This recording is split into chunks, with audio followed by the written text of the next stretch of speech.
abatari bake rero bama bibaza ibitari bike ku muzo w'ibintu bitandukanye. Ejo bundi twari twayaze ivy'umuzo w'amadini mu Burundi, uko idini katolika ryaje mu Burundi, uko amadini y'abaporoti nayo yagiye arakwiragira arashika mu Burundi, ariko ivyo vyose tukumva ko vyazanywe n'abazungu. None mbega umuzungu wa mbere yashitse ryari? Ni gute igiswahili canke naco nyene coba carashitse mu Burundi? Ni bande bakizanye? Uyu munsi rero nivyo nari nifuje ko tworabira hamwe. Ndabibutsa kandi ko ndamura bitabo gusoma n'ubu tukibandanya dushishikariza abantu gukura ivyumviro mu mutwe bakabishira mu mapuro mu kubafasha gushika ku ndoto zabo, aho mu byo kwandika ibitabo n'ibindi, kubaherekeza mu rugendo rwo guhinduka umwanditsi. Nimero ni yindi ushobora guhamagara ko mbwiho bakeneye ni 69 ubusa. Ego mu gice rero cya kabiri cikinjana ca 19 nivyo twariko turavuga. Mbega abazungu boba baje gute? Mbega abazungu boba baje bate mu Burundi? Mu gice cya kabiri cikinjana rero ca 19 mu Burundi bwashowe n'abanyamahanga baturutse Buraya.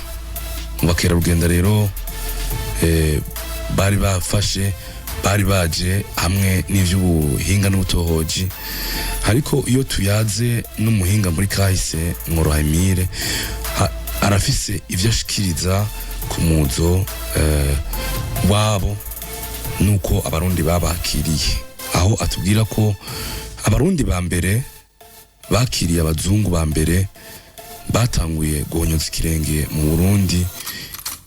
Abo barundi bakiriye abo bazungu aribo Richard Burton na John Speck. Bashitse rero ngo kwa 14 ndamukiza mu 1858 baduganye rero Tanganyika amabagera Inyanzarake.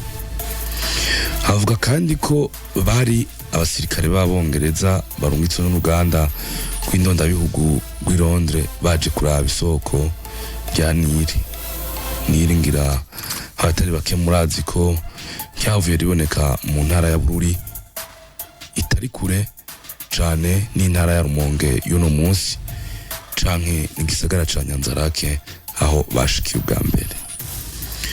Bazananye rero ibahari Indiano, no kuvuga Ocean Indien, bashika i Zanzibar.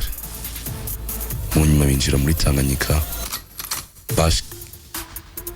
bashikira rero ahitwa Ujiji mu 1858. Iyo tuvuze Ujiji abatari bake ngira mwamumva nk'abantu bari mu muryango mwiza w'abajiji, bamumva ko abajiji baje bakomoka muri Tanzania, ahantu hitwa Ujiji hariho havuye n'iryo zina abajiji. Aho rero mu 1958 bashitse Ujiji bahasanze Abarabu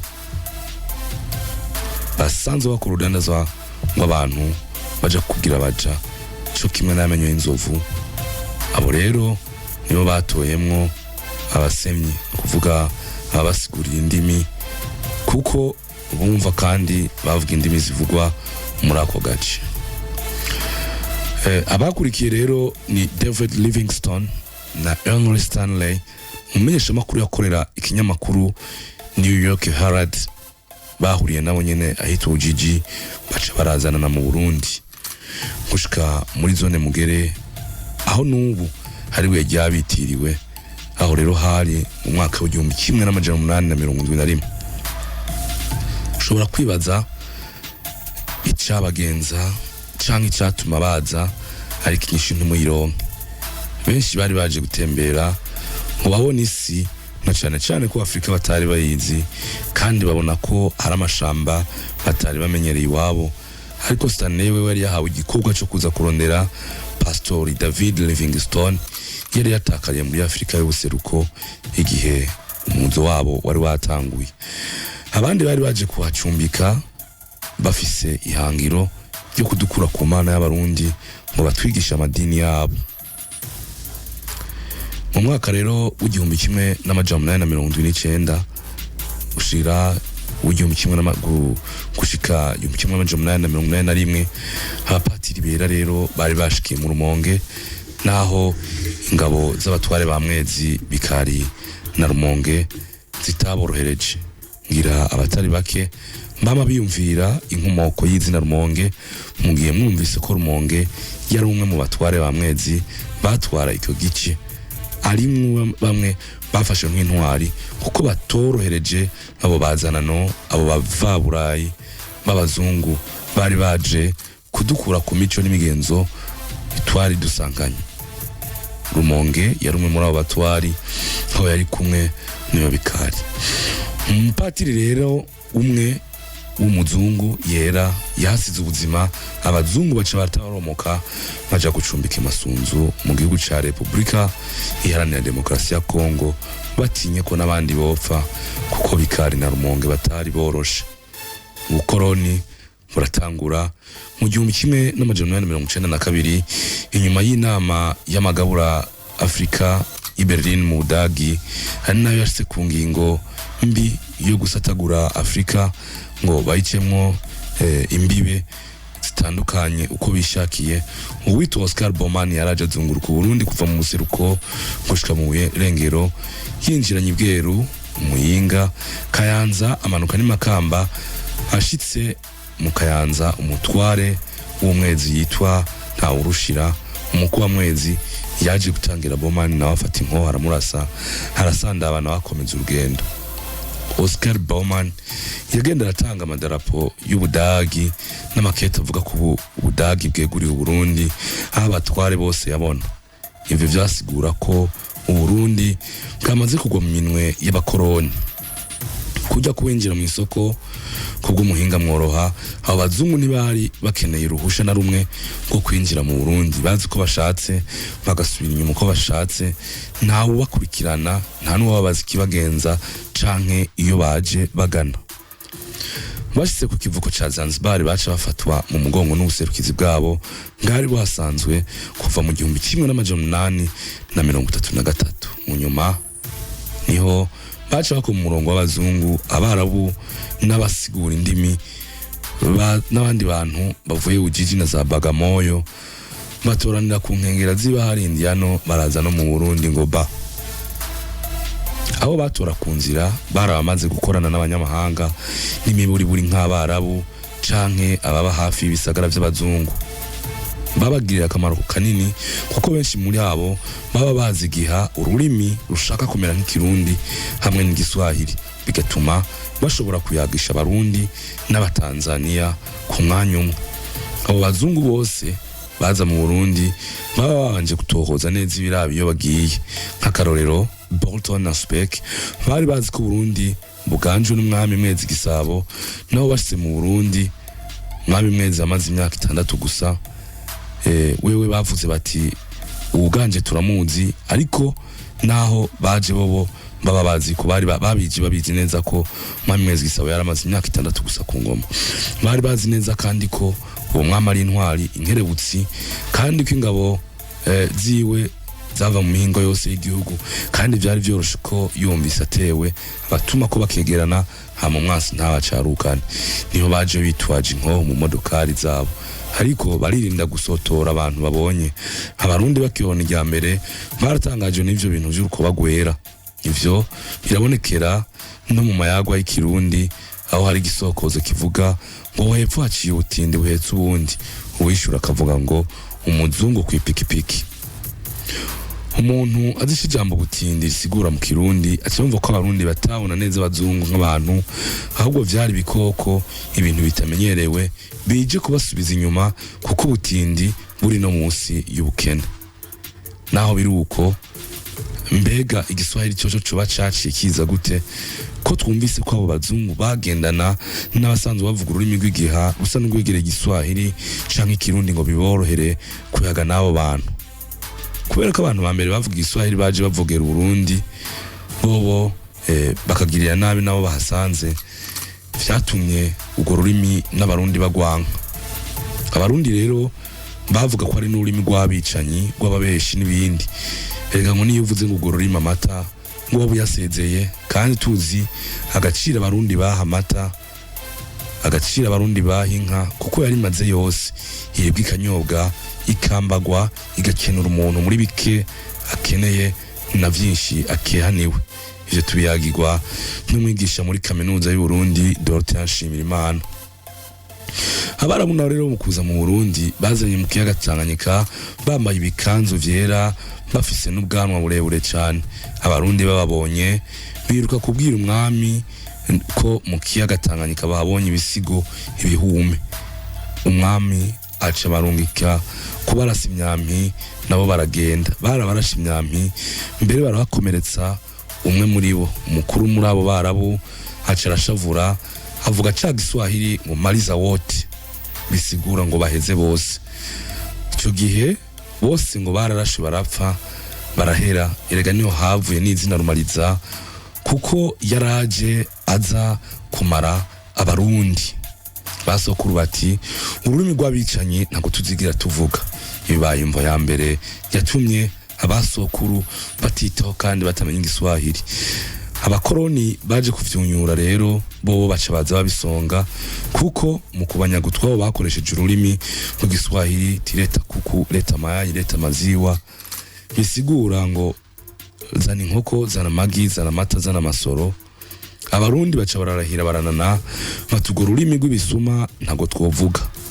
Nguko rero uko yananiwe ururimi rw'Igiswahili imbere yuko agwanka urunuka.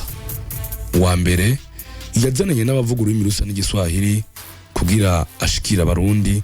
Uyundi aca muri Tanganyika avuga Igiswahili arasaba abarundi bamwisi igihume akoresha n'ubwo rurimi mu kwiba abarundi. Nuko ururimi ruba rucitse rw'ibisuma, ruba rucitse rw'abicanyi, ruba ururimi rubi umurundi atokwihatira kumenya.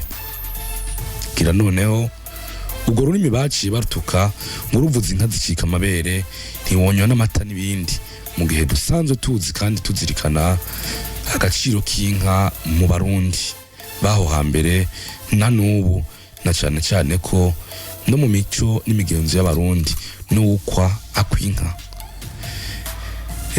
Nubu ntaho vyaroye buryo bise Umuswahili.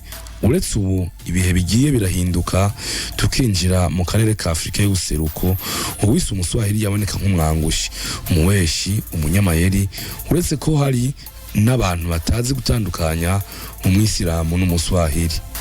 Ubwo rurimi rwazananywe n'Abarabu muri Oman. Abarabu mu gihugu ca Oman ngo mu kuza muri Afrika baje ari imigwi ibiri, bamwe barondera ibidandazwa ari nk'insato ndetse n'ibindi, abandi nabo bari baje kwigisha idini rya Isilamu. Niho ku nkengera ni kuvuga Sahel mu Cyarabu ziba hari Indiano bahasanga abantu baca batwara ngo babikorere imizigo. Bumvise indimi bavuga Igiswahili, Abarabu batururimi tugwitwe Sahel canke Kiswahili. Abaje babarondera bace canke barondera ibidandazo barasubiye inyuma, ariko abigisha idini n'ijambo ry'Imana babandanje no mu Burundi bashikira mu Rumonge ngo bazanye no kwigisha idini ry'Abayisilamu. Ico giheho twaravuze ko Gatolika yari imaze gukomera mu Burundi. Abapadiri bera rero batangura iryo dini bari bashigikiwe n'intwaro, ntibaboroheye baca babwira Abarundi ko baje kubigisha igipagani. Niyo mpamvu bamwe bita Abaswahili abasenga mu idini ry'Abayisilamu mu Burundi ko ari bake kandi bakabita ko batemera Imana. Niko rero guca babaha agace gato cyane. Ahe Bujumbura bahawe Buyenzi ndetse mu ntara zose z'u Burundi barahawe agace gato, ariko ni bakarenga kugira idini ry'Abayisilamu ntirikwira igihugu. Nico gituma ubona mu ntara z'u Burundi usanga hari aho bitwa mu Giswahili, hari uto duce duto duto baba barabahaye.